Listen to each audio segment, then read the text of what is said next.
नमो नमः। ध्वनि श्रूयते? एवं। ओम लक्ष्मीनाथसमारंभां नाथयामुनमध्यमाम् अस्मदाचार्यपर्यन्तां वन्दे गुरुपरम्परां। येनाक्षरसमाम्नायमधिगम्य महेश्वरात् कृष्णं व्याकरणं प्रोक्तं तस्मै पाणिनये नमः। नॉइज क्लियर वाला कर दिया था? Noise clear. कल हमने तुल्यास्य प्रयत्नम सवर्णम सूत्र का विवरण पढ़ा। सूत्र का शीर्षक, पदच्छेद कितने पद हैं, समास और इसका अर्थ। अब इसमें दो पद थे मुख्य रूप से, आस्य और प्रयत्न। आस्य अर्थात उच्चारण स्थान, और प्रयत्न दो प्रकार के होते हैं, लेकिन यहाँ पे आभ्यंतर प्रयत्न का ग्रहण है। लेकिन इस सूत्र के व्याख्या में हम दोनों प्रयत्न का अध्ययन करेंगे। तो मैंने कल आप सबसे निवेदन किया था कि सभी लोग कृपया अभ्यास जरूर करें। जो 11 पंक्तियां थी, अकुह विसर्जनीयानाम कंठ, इचुयसानाम तालु, ऋतुरसानाम मूर्धा, ऋतुलसानाम दंताः, तो इन सब में अकुह विसर्जनीयानाम कंठ, अ कवर्ग, कवर्ग अर्थात क ख ग घ ङ इनका, और ह और विसर्जनीय विसर्ग इनका कंठ स्थान होता है। ये जो भी वर्ड हैं इनका कंठ स्थान है। उसके बाद इचु यसा नाम तालु, ई चवर्ग, चवर्ग अर्थात च छ ज झ य, और य और श इनका तालु स्थान होता है। री टवर्ग, रेफ सकार का मूर्धा स्थान होता है। और ली तवर्ग, तवर्ग में त थ द ध न, लकार और सकार इनका दंत स्थान होता है। ली में यहाँ पे ली कहने से ल में री की मात्रा न होकर ली स्वयं में स्वतंत्र एक स्वर है।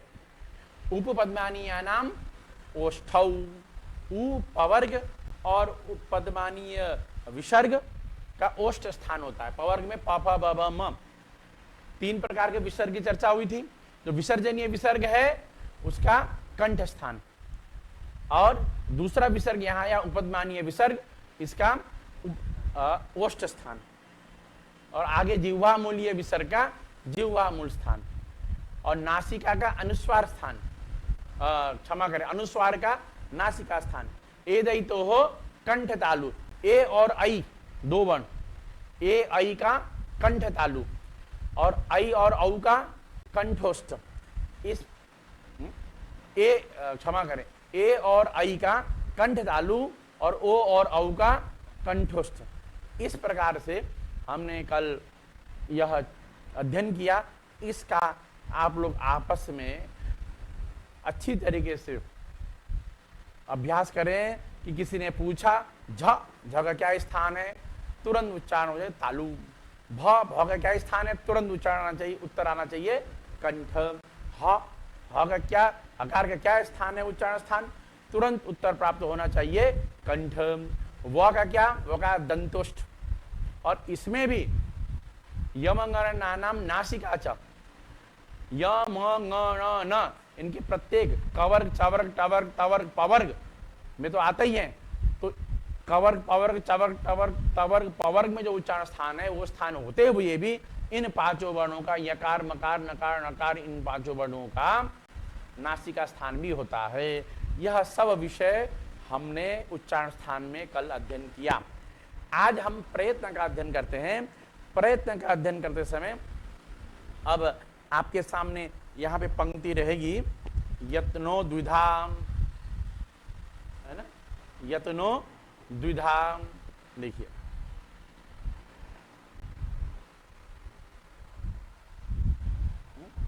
यत्नो द्विधा, पहली पंक्ति देखिए पुस्तक में जो स्क्रीन शेयर में आ रहा है, आभ्यंतरो बाह्यश्च, यानी कि यत्न दो प्रकार के होते हैं, आभ्यंतर और बाह्य।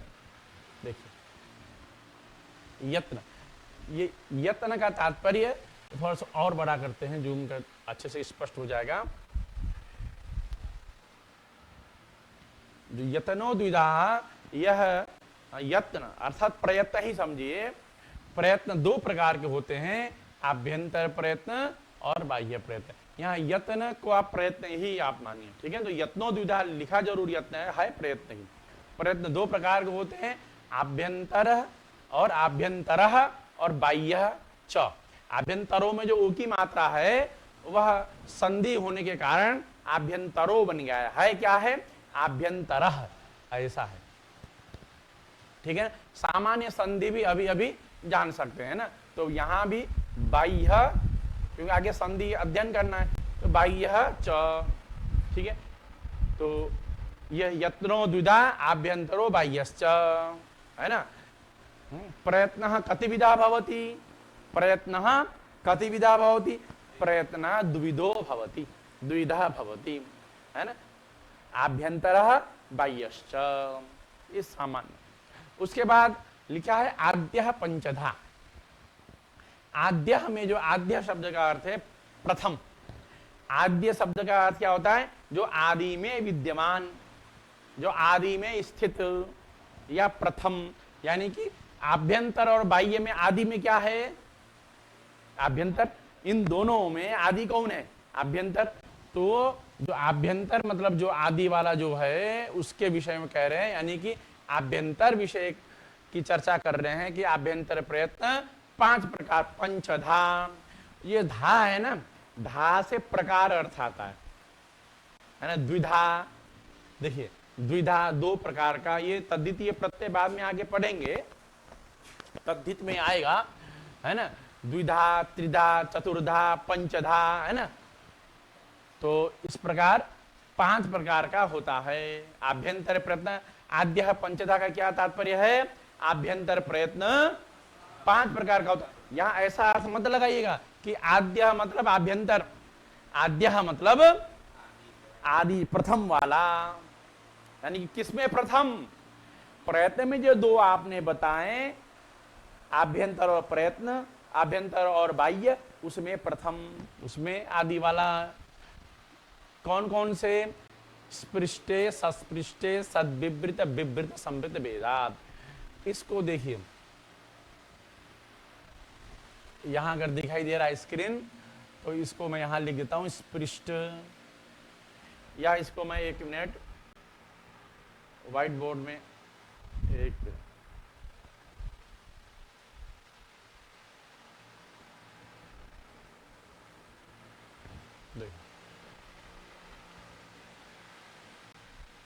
देखिए, आभ्यंतर प्रयत्न है यह 5 प्रकार के।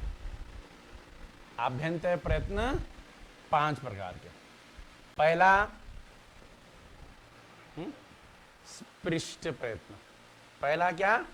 स्पृष्ट। दूसरा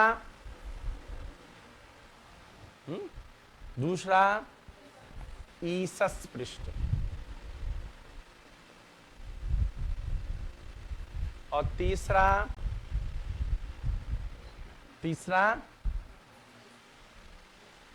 ईषद विवृत, ईषद विवृत। और चौथा और 5वां सम्मिलित। अब देखिए, ये है आभ्यंतर प्रयत्न। यहां 5 आभ्यंतर प्रयत्न दिए गए हैं, लेकिन शिक्षा वचन में 4 ही आभ्यंतर प्रयत्न है। वैयाकरण सिद्धांत कौमुदी में भी अध्ययन करेंगे तो वहां पे 4 ही आपको आभ्यंतर प्रयत्न मिलेगा।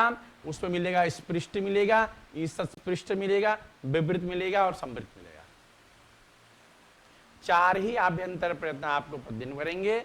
यहां लघु कौमुदीकार ने सरलता के लिए अथवा विषयों का अतिशय विस्तार न हो, इसलिए एक 5 की कल्पना करके 5 आभ्यंतर प्रयत्न यहां लघु सिद्धांत कौमुदी में बताएंगे। तो अब ये 5 आभ्यंतर प्रयत्न। अब पंक्ति क्या है? आद्यः पंचदा स्पृष्टे। अब संधि देखिए वहां पे क्या लिखा है, देखिए वहां ऐसे पुस्तक में ऐसे लिखा हुआ, स्पृष्टे सत्पृष्टे ऐसा लिखा है ना। ये जो यहाँ ई नहीं है, यहाँ पे ई है, क्यों? जो आ और ई मिलके यहाँ ए बन गया, इसलिए उच्चारण करने में थोड़ा सा कठिनाई होती है। स्पृष्टे सत्पृष्टे, फिर आगे इसको मैं ऐसे लिख दूं, और इसके आगे ये ट में जो आकार है और ईषद विवृत का इकार है, ये जाके फिर ए बन गया। देखिए यहाँ तो आगे क्या बन गया? ईषद विवृत। आगे तो सरल है, विवृत समृद्ध, यही समझने की जरूरत है। स्पृष्टे सत्पृष्टे शद विवृत। आप कहीं ऐसा न करें कि पढ़ने में प्रारंभ में ऐसा भी अनर्थ हो जाएगा। एक प्रयत्न क्या है? स्पृष्टे, दूसरा प्रयत्न क्या है? सस्पृष्टे, ऐसा नहीं। फिर तीसरा क्या है? सद्विवृत। ऐसा नहीं करना चाहिए। अभी तो ये क्या है? स्पृष्ट धन ईसत्पृष्ट और धन ईषद विवृत, ये है। ठीक है ना। ट और टकार में आकार, टकार के बाद क्या है? इसके अंतिम में, स्पृष्ट के अंतिम में क्या है? स्पृष्ट के अंतिम में आकार है, टकार नहीं है ना। आप यहां तक पढ़ चुके हैं तो आपको यह विषय समझने की जरूरत है ना। स्पृष्ट जो शब्द है, स्पृष्ट शब्द के अंतिम में क्या है? आकार, टकार नहीं है। ठीक है। तो इसका जो टकार के बाद टकार, इसको ऐसे बोलेंगे टकारोत्तरवर्ती आकार। क्या बोलेंगे? अगर इस आकार को डिफाइन करना होगा तो कैसे कहेंगे? टकारोत्तरवर्ती आकार। ठीक है। हाँ, टकारोत्तरवर्ती आकार और ईसत पृष्ठ का जो आदि दोनों में संधि होकर क्या बन गया? ए बन गया। वही है, यहां भी इन दोनों में संधि होकर ए बना है। तो इसलिए उच्चारण ऐसे करेंगे। है क्या? स्पृष्ट, ईसत्पृष्ट, ईषद विवृत और विवृत और समृद्ध। इस प्रकार से ये 5 आपके पास आभ्यंतर प्रयत्न हो गए। अब देखिए, अब लेकिन ये तो हो गए, लेकिन इसमें क्या किसका प्रयत्न है ये भी देख लीजिए।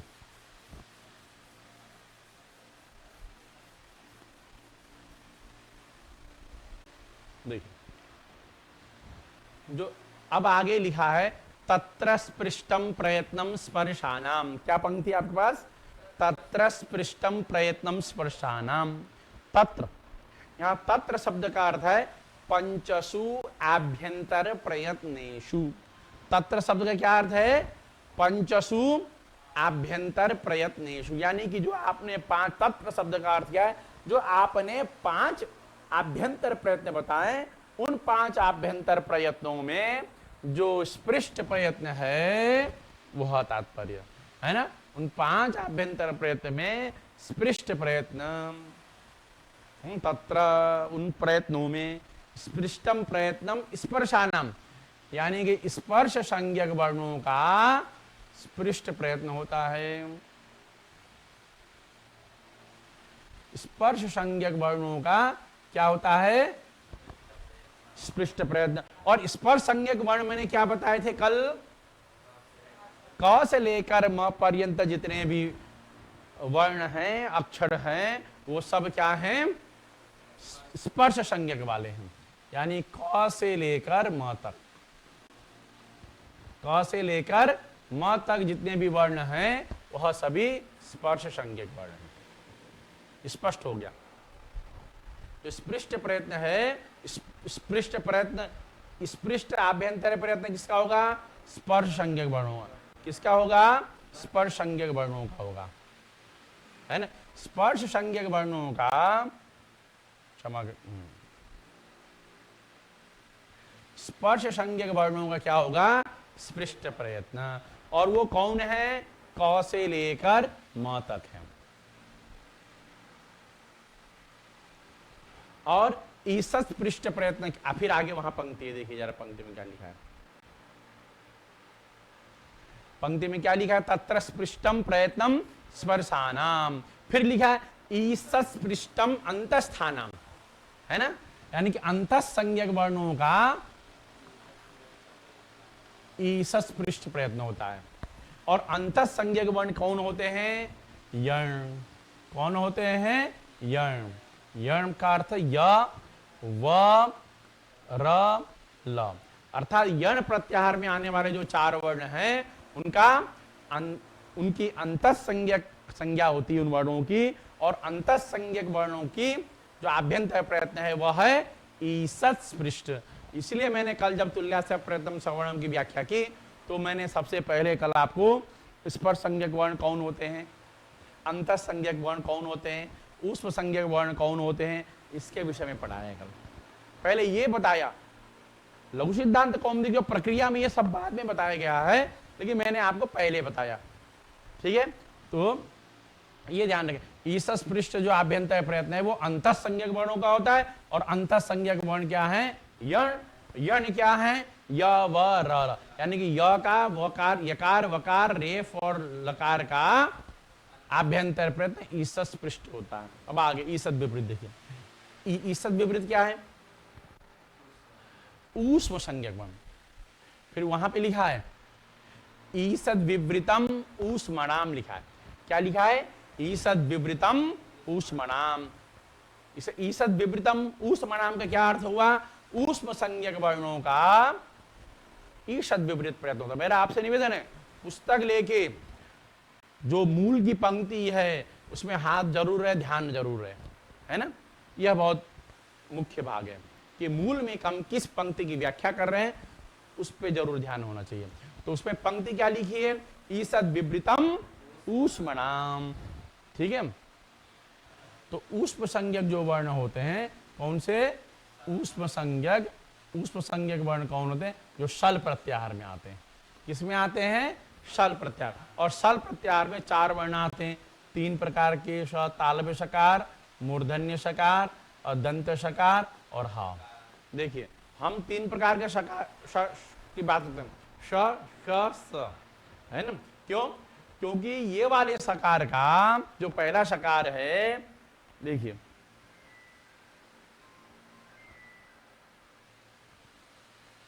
जो पहला शकार है इसका उच्चारण स्थान तालु होता है। क्या होता है? तालु। इसलिए हम क्या बोलते हैं? तालव्य शकार। क्या शकार बोलते हैं? तालव्य। और जो ये वाला है इसका उच्चारण स्थान होता है मूर्धा, है ना। ये वाला जो शकार है ऋतु रसाणाम मूर्धा, इसलिए क्या बोलते हैं? मूर्धन्य शकार। क्या बोलते हैं? और इसका दंत स्थान होता है ऋतु रसाणाम दंत, इसको दंत शकार हम व्यवहार करते हैं। क्यों? यह इसका जो उच्चारण स्थान क्या है? दंत। ठीक है ना। तो तालव्य शकार, मूर्धन्य शकार और दंत शकार, है ना। तालव्य का ऊपर से श, ऊपर श, तालु में उच्चारण हो रहा है, जो यहां से जो वायु ऊपर आ रही है वो श है ना, ऊपर। और मूर्धा श, और इसका दंत स, क्या? स, समस्या। एक लोग व्यक्ति तीनों शकार का एक ही उच्चारण करते थे तो समस्या बोलना पड़ा। तो समस्या में क्या है? समस्या में दंत सकार है। समस्या में दंत सकार है। संस्कृत के पढ़े लिखे विद्वान थे, लेकिन उनका अभ्यास ऐसा था वो तालव्य शकार समस्या, समस्या बोलते थे। समस्या, समस्या न बोलकर समस्या बोलते थे, तालव्य वाला। तो कहीं पहुंचे, उन्हें पूछा कि एक समस्या है, तो एक समस्या क्या है? तो उन्होंने बोला मुझे तो पता नहीं समस्या क्या है, लेकिन समस्यायाम समस्या वर्तते, हैं? समस्यायाम समस्या वर्तते। एका समस्या अस्ति पूछा, बोल तो उन्होंने उत्तर क्या दिया? समस्यायाम समस्या वर्तते। तो उसी प्रकार उच्चारण का सही यहां पे होना चाहिए। तो ईसद् विपरीत का उस जो प्रयत्न है वह ऊष्म संज्ञक वर्णों का होता है, जिसके अंतर्गत सल प्रत्याहार आते हैं। सल प्रत्याहारों की ऊष्म संज्ञा होती है, और सल प्रत्याहार में स स स हा। ये अब इसके बाद विवृत,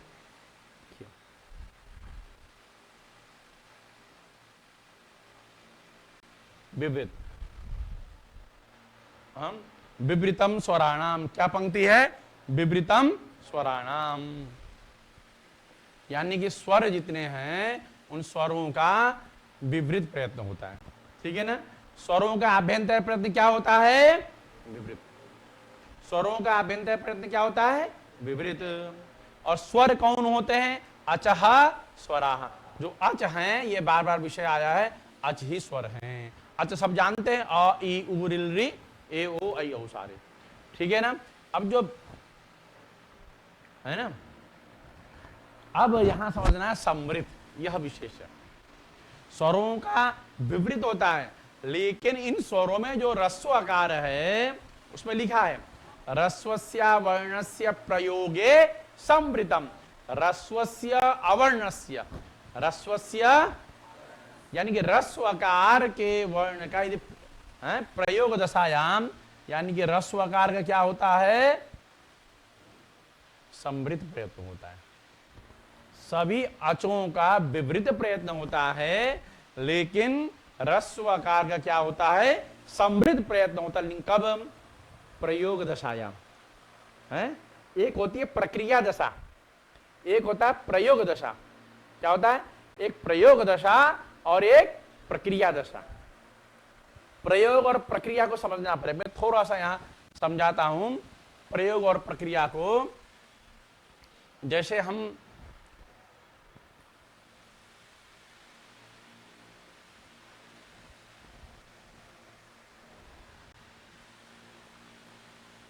कोई संधि करते हैं, उपधन इंद्र, उपधन इंद्र। ठीक है? उपधन इंद्र, ये संधि है। इसमें जो प में आकार है, इस स्थिति में अब यह प्रक्रिया दशा है। क्यों? अभी यह व्याकरण के प्रक्रिया में चल रहा है ना? इस व्याकरण के जो सूत्र हैं अथवा व्याकरण की जो प्रक्रिया है, सिद्धि की प्रक्रिया है, रूप सिद्धि की, शब्द सिद्धि की जो प्रक्रिया है, संधि समास की जो प्रक्रिया है, उसके अंतर्गत अभी चल रही है प्रक्रिया। इसलिए है ना, तो ये क्या हो गया? प्रक्रिया दशा। ठीक है? अच्छा, प्रयोग दशा क्या होता है? प्रयोग दशा ये है राम। राम में जो अ है, रामः जो है, यह राम क्या है? प्रयोग दशा। हम इसका प्रयोग व्यवहार में, जिन शब्दों को हम व्यवहार में लगाते हैं उसे हम बोलते हैं प्रयोग दशा। रामः। अब रामः बोलने पर जो आकार आ रहा है वह है प्रयोग दशा। ठीक है ना? तो प्रयोग दशा और प्रक्रिया दशा समझिए। तो प्रक्रिया दशायाम तु विवृतमेव रस्वस्य अवर्णस्य प्रयोगे समृतम।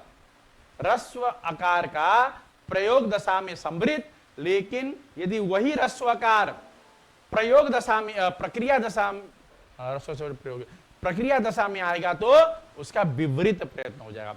इसका भी विषय क्यों ऐसा दिया गया, ये भी वैयाकरण सिद्धांत कौमुदी में स्पष्ट रूप से आता है। ठीक है? यहां कुछ परिहार बताया इसलिए। तो यह हमको प्रक्रिया दशा में समझना पड़ेगा। बाकी जो है रस्वकार को छोड़ के बाकी जितने भी अस्वर हैं उनका तो चाहे प्रयोग दशा हो या प्रक्रिया दशा हो, उनका विवृत ही रहेगा, है ना?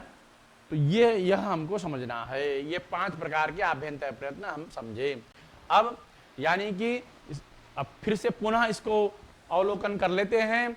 क से लेकर म तक जितने भी वर्ण हैं, क ख ग घ ङ च छ ज ञ ट ठ ड ण त थ द न प फ म, क से लेकर म तक जितने भी वर्ण हैं उनका स्पर्श संज्ञक आभ्यंतर प्रयत्न, उनकी संज्ञा स्पर्श संज्ञा होती है उन वर्णों की, और स्पर्श संज्ञक वर्णों का स्पृष्ट प्रयत्न होता है। तत्र स्पृष्टम प्रयत्नम स्पर्शानाम।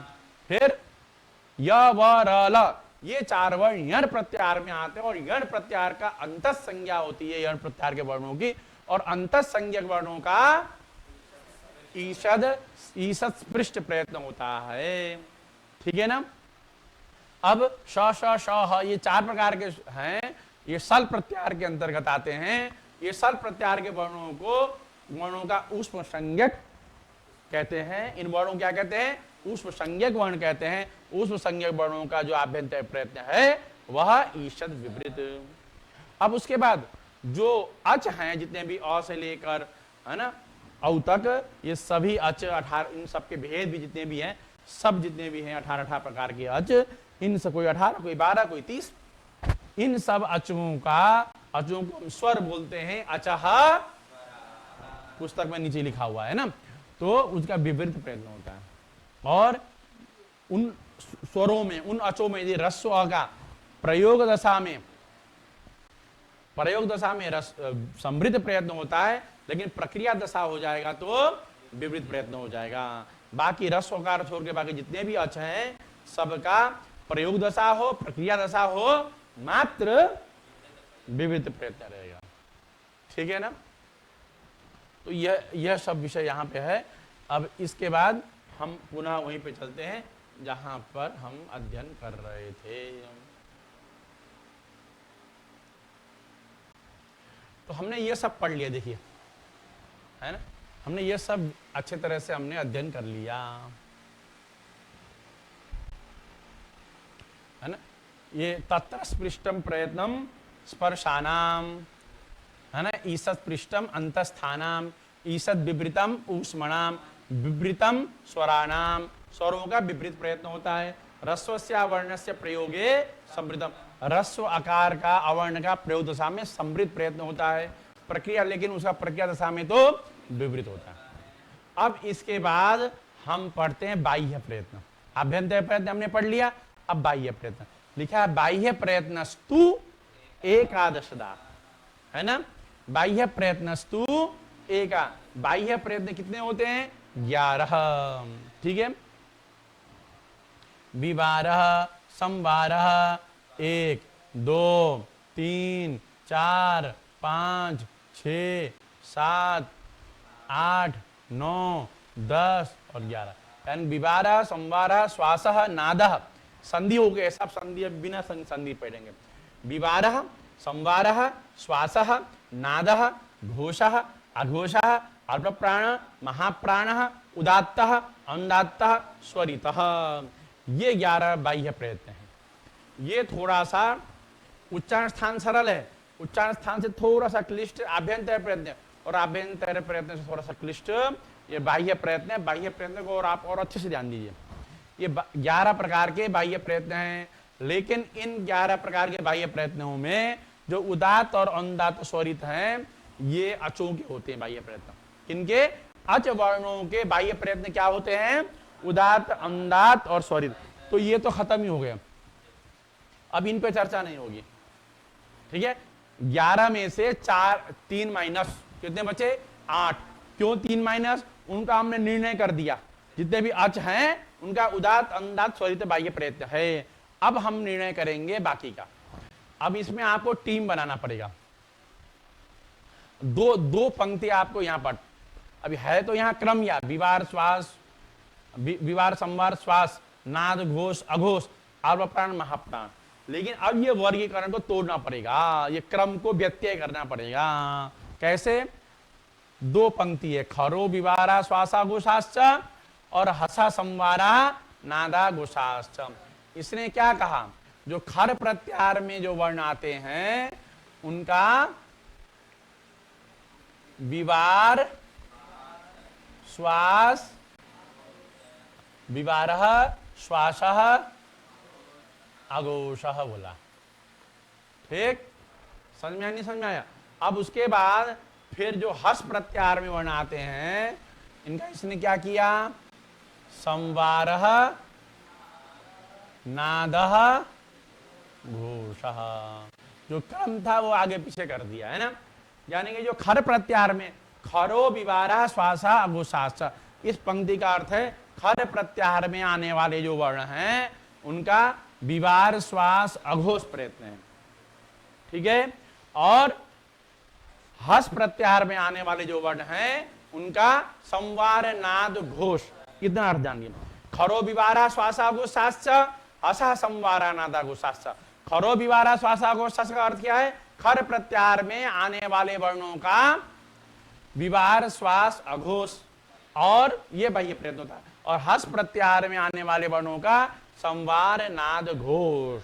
इतना पढ़ने के बाद फिर मैं इसको दोबारा मैं व्हाइट बोर्ड में लेके जाता हूं। देखिए, अब यहां देखिए, अब मैं वो पंक्तियां दोबारा लिख रहा हूं आपके सामने, ध्यान से। क्या हो गया?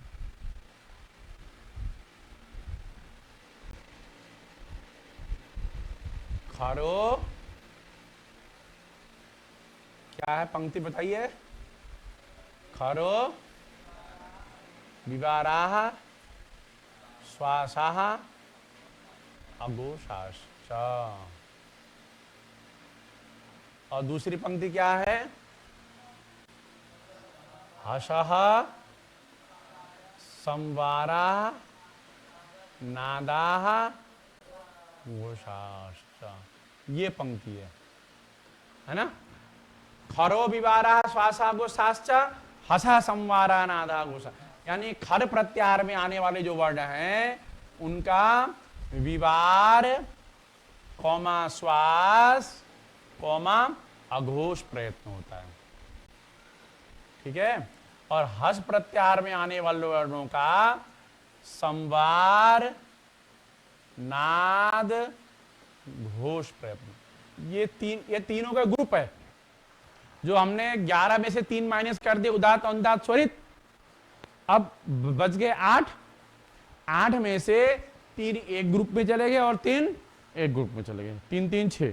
2 के विषय में बाद बढ़ेंगे, अल्पप्राण और महाप्राण के विषय में। अब यहां देखिए, अब हमें जानना है कि खर क्या है और हर्ष क्या है, ठीक है। सबसे पहले हमें क्या जानना है? खर क्या है और हर्ष क्या है।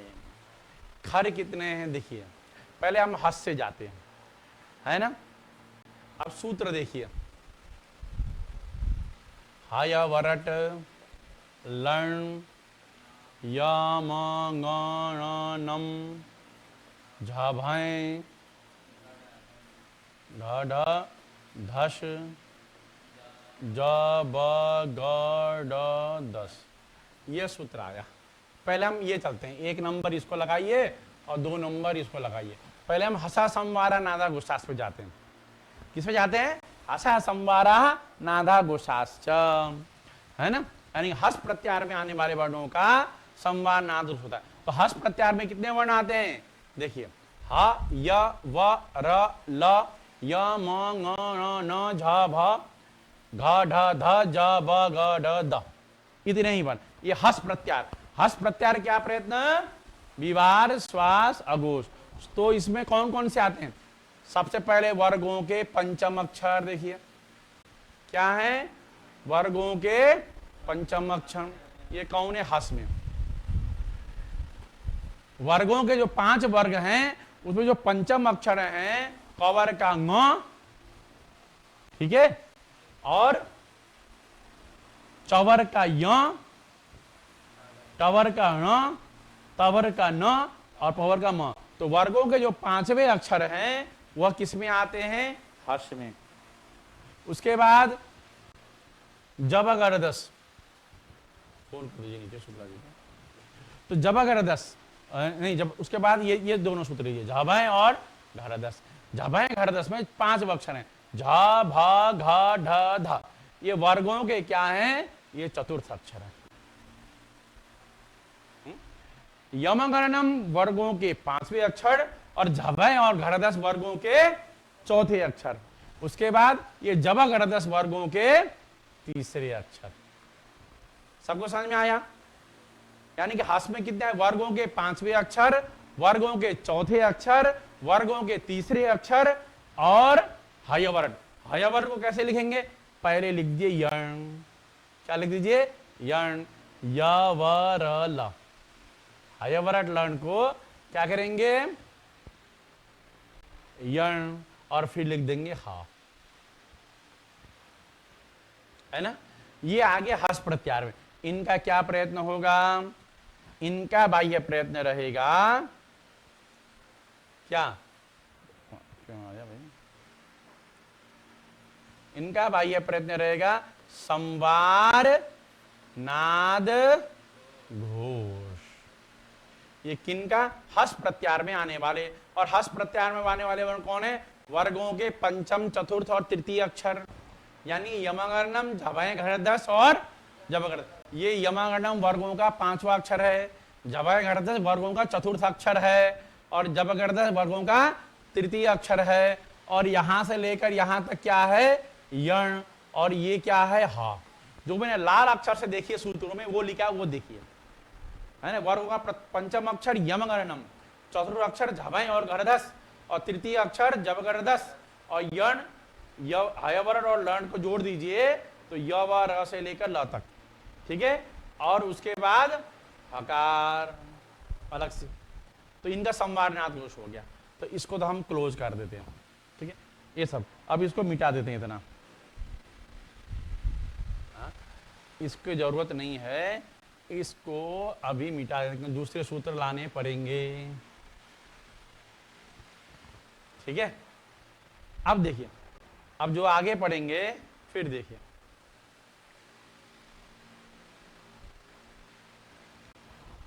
अब सूत्र और लाइए, ख फ है ना, पुनः सूत्र लाएं, ख फ छ, एक मिनट,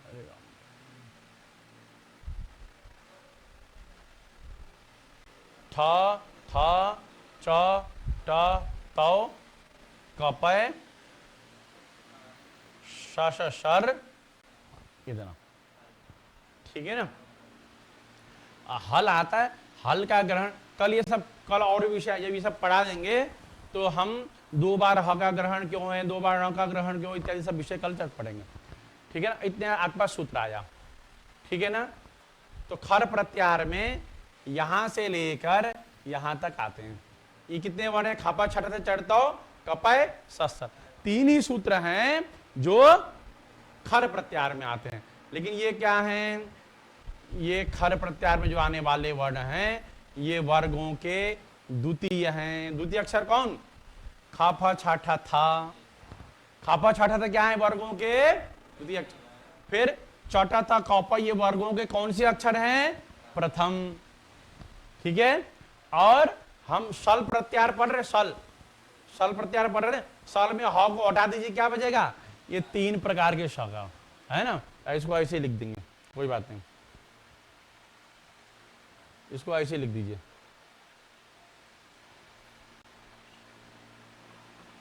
श, ये जो 3 है ये खर प्रत्याहार में आ गया, है कि नहीं। ये वर्गों के द्वितीय अक्षर, ये वर्गों के प्रथम अक्षर, और 3 प्रकार के श, इतने खर प्रत्याहार में आ गए। ये इनका क्या होता है, बाह्य प्रयत्न, विवार, श्वास, अघोष, इनका बाह्य प्रयत्न क्या होता है, विवार, श्वास और अघोष, यह बाह्य प्रयत्न होता है। तो हमने जान लिया हस प्रत्याहार के जितने भी वर्ण हैं, हयवर्ण से लेकर जबगर्दस तक के सूत्रों में पठित जितने भी वर्ण हैं उनका क्या बाह्य प्रयत्न, संवार, नाद, घोष। और दूसरा विषय क्या जाना, खापा छाड़ से चढ़ता हो, कपय सर तक, ये 3 सूत्रों में पठित वर्णों का क्या बाह्य प्रयत्न, विवार, श्वास, अघोष। यह बहुत स्पष्ट हो गया। आज मेरे पास समय नहीं था, मैं कहीं बाहर चला गया था, तो कल ये सब विषय आपको PDF में भेज दिया जाएगा, है ना। तो आज भेज नहीं पाए थे। अब उसके बाद अब आगे आएंगे, आगे 2 पंक्ति और हैं, 2 पंक्ति बहुत पढ़ना जरूरी है, तभी पूरा बाह्य, यानी कि प्रत्येक वर्ण के 4-4 बाह्य प्रयत्न होते हैं। कितने होते हैं, प्रत्येक वर्ण के, जो प्रत्येक अच को छोड़ दिया, अच के 3 ही बाह्य प्रयत्न होंगे, कौन, उदात्त, अनुदात्त और स्वरित। अच के उदात्त, अनुदात्त और स्वरित 3 ही बाह्य प्रयत्न होंगे, लेकिन जितने भी हल वर्ण हैं उनके 4-4 बाह्य प्रयत्न होंगे, जिनमें से 3-3 बाह्य प्रयत्न आपने निकाले अभी, ठीक है। अब आप जाइए कौन से 2 पंक्ति, वर्गाणाम प्रथम तृतीय पंचम यणश्चाल्प प्राणाः, ठीक है ना। वर्गाणाम प्रथम तृतीय पंचम यणश्चाल्प प्राणाः, क्या पंक्ति है, वर्गाणाम प्रथम तृतीय पंचम यणश्चाल्प प्राणाः,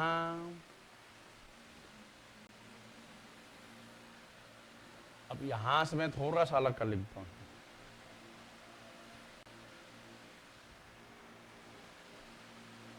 हाँ, यणस क्या हो गया, एक मिनट।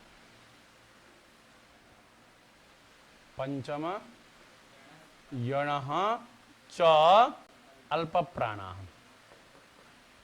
है ना। इसका अर्थ क्या हो गया, वर्गों के कौन वर्ग, कवर्ग चवर्ग तवर्ग तवर्ग पवर्ग, वर्गों के प्रथम अक्षर तृतीय अक्षर, प्रथम अक्षर कौन है, क च ट त प।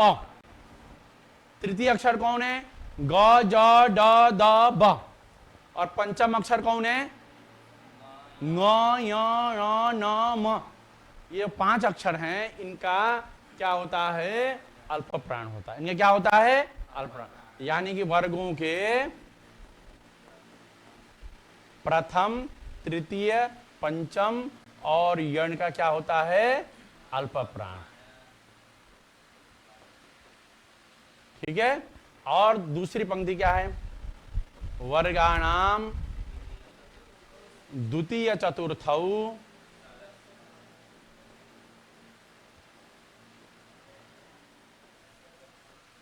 सलश्च महाप्राणाः। ठीक है। यानी कि वर्गों के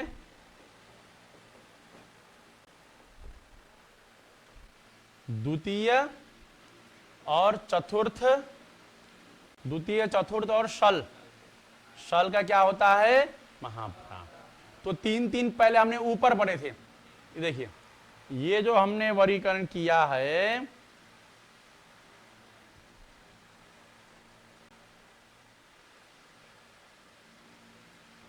ये जो हमने वर्गीकरण किया है ना, ये जो वर्गीकरण है, यह वर्गीकरण,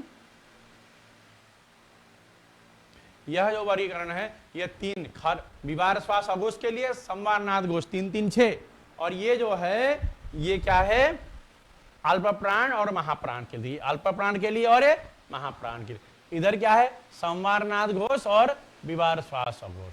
ये जहां लाल लाल है, यही प्रयत्न है। यह अब 4 का कॉम्बिनेशन बनाना है। ठीक है। या तो यहां से 3 लेंगे और या इन 2 में से 1 लेंगे। ठीक है।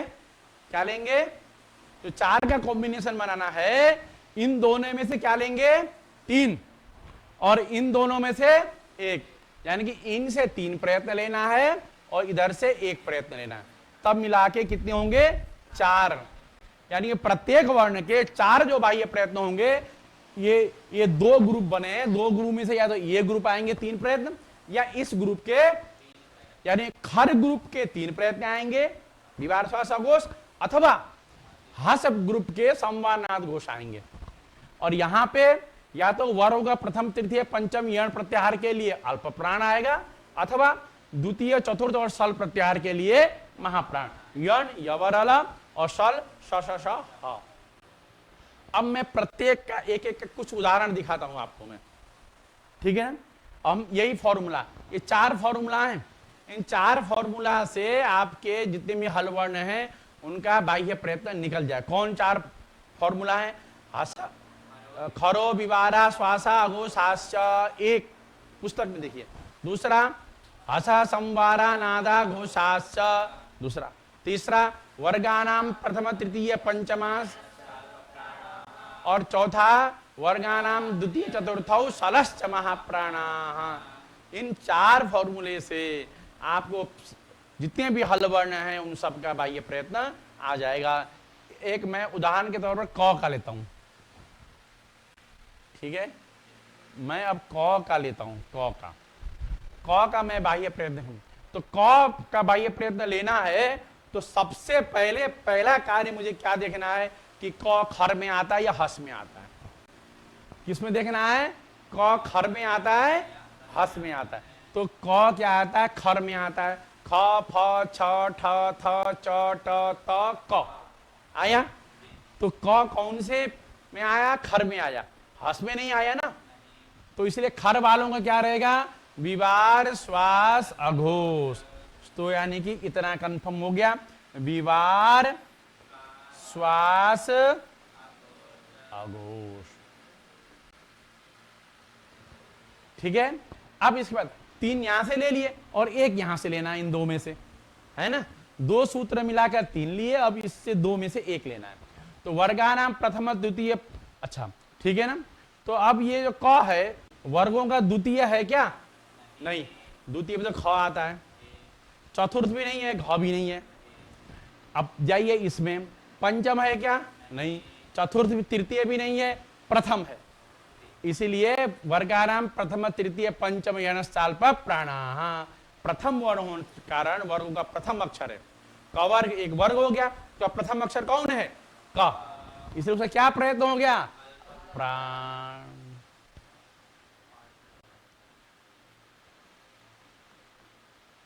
देखिए, ये मैंने आपको दिखाया जो क का क्या बाह्य प्रयत्न होता है, विवार, श्वास, अघोष और अल्प प्राण, यह हमने जाना, ठीक है ना।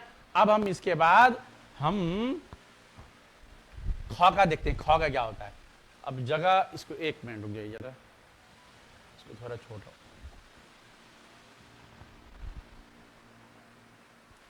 जूम तो कम हो, अच्छा इससे होगा,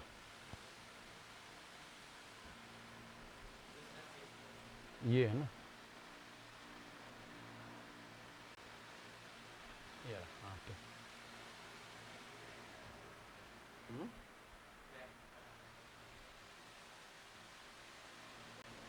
ठीक,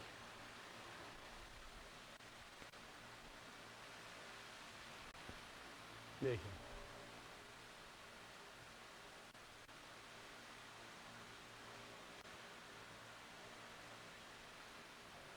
देखिए अब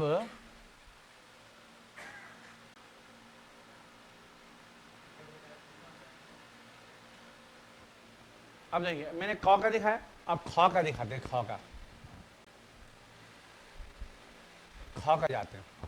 ख खर में आता है कि हस में आता है? ख सरल है, ख का नहीं, क्यों ख सीधे ख में आ गया ना। हम जाते हैं दूसरे वर्ण का छ पे,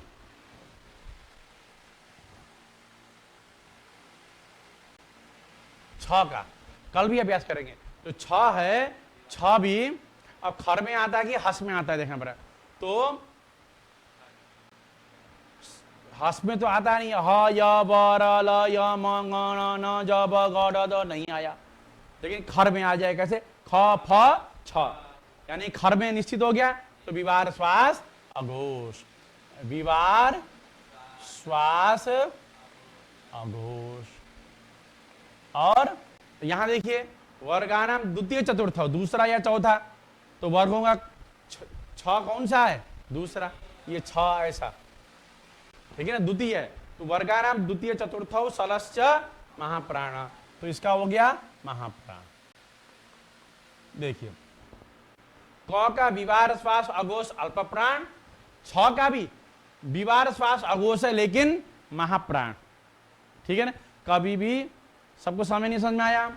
तो क का विवार श्वास अघोष अल्प प्राण और छ का विवार श्वास अघोष महाप्राण, ठीक है। अब कोई अक्षर कोई भी और ले लीजिए, मान लीजिए भ है, भ अब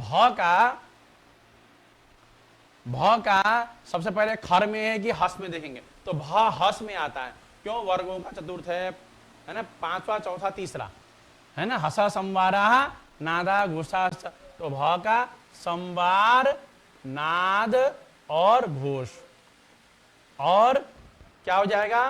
वर्गानाम द्वितीय चतुर्थ सलश्च महाप्राण, वर्गों का चतुर्थ अक्षर होने के कारण महाप्राण हो गया, ठीक है ना। ये 3 मैंने आपको उदाहरण बताए। तो इस प्रकार से आप अभ्यास करिए, मैक्सिमम कम से कम 10, 15, 20 वर्णों का, अक्षरों का आप अभ्यास करिए। बाह्य प्रयत्न 20 वर्णों का उच्चारण स्थान, उन्हीं 20 वर्णों का आभ्यंतर प्रयत्न और उन्हीं 20 वर्णों का बाह्य प्रयत्न, इनका अभ्यास करना बहुत जरूरी है। तो इनका अभ्यास करेंगे तो फिर अच्छा हो जाएगा। अब इसके बाद देखिए, अब हम पहुंचे कहाँ पे? यहाँ पर। अब हमने ये अध्ययन कर लिया, ठीक है ना, यहां तक हम पहुंच गए। वर्गानाम द्वितीय चतुर्थो षोलश्च महाप्राणाः। आगे जो पंक्ति है ना हमने पहले पढ़ चुके हैं। वर्ग कादयो मावसानाः स्पर्शा, यानी क से लेकर, कादय मतलब क से लेकर, मावसाना म पर्यंत जितने भी वर्ण है उनको स्पर्श संज्ञक वर्ण हमने पढ़ चुके हैं। यणः अंतस्थाः, यणः संधि हो गई, यण अंतस्था, यण प्रत्याहार में जो वर्ण आते हैं उनके अंतः संज्ञक वर्ण।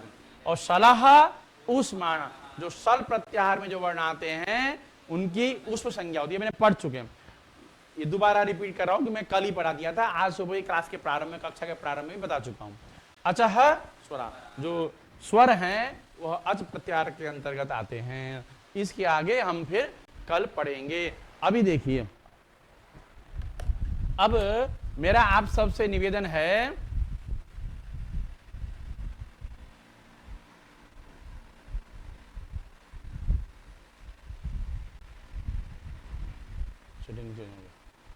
मेरा आप सबसे निवेदन है कि कृपया अब आप लोग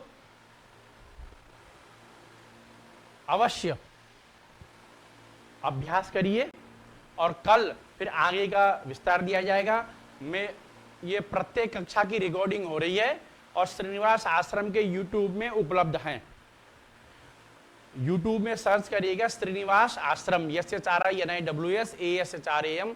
इसमें आप सबको प्रथम दिन से लेकर अभी तक की सभी कक्षाएं उपलब्ध हैं। और मेरा आप सबसे निवेदन है कि YouTube में कक्षा है, हम वहां सुन सकते हैं बाद में, इसलिए हम 7 से 8 कक्षा में नहीं आएंगे, ऐसा विचार करेंगे तो फिर ये आपका निरंतर नहीं बनेगा। अभी 7 से 8 हम यदि ऑनलाइन गूगल मीट के पटल पर हम बैठेंगे तो हमें कम से कम ये लगेगा कक्षा लेनी है, कक्षा मेरी प्रारंभ हो रही है, हम ध्यान से सुनेंगे। लेकिन हो सकता है जो पहले से जो रिकॉर्डेड है, जब हम सुनते हैं तो हमारा ध्यान दूसरे वस्तुओं में, दूसरे पदार्थों में, दूसरे विषयों में चला जाता है, इसलिए कक्षा व्यवस्थित नहीं आता और विषय हमको समझ में नहीं आता। इसलिए रिकॉर्डेड का लाभ केवल 10, 20, 25% है।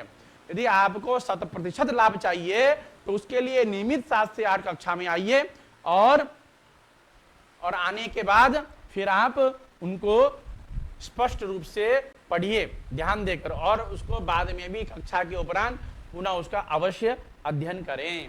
यह है। जय हो, जय श्री नारायण।